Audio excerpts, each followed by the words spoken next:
আচ্ছা, যখন তুমি বাড়িতে যাও, তোমার বাড়িতে তোমার মার কাছে, তখন তোমার কেমন ফিল হয়? আহা, কি সব দিন মনে করিয়ে দিলে। দারুণ দারুণ সেসব আরামের দিন, কি বলি আর।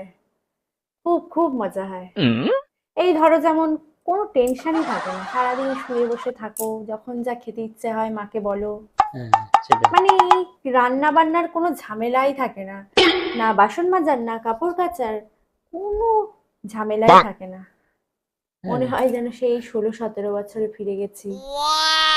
খুব আনন্দ হয়। শুনেও ভালো লাগে এরকম ফ্রি থাকো। আচ্ছা, তোমার কখনো এরকম ফিল হয় না? হ্যাঁ, হয়, আমারও হয়, মাঝে মধ্যে হয় আমার। কখন? আহ, কখন বলতে, ওই তুমি মার কাছে যখন যাও ওই বাড়িতে, ওই সেই টাইমটায় আর কি।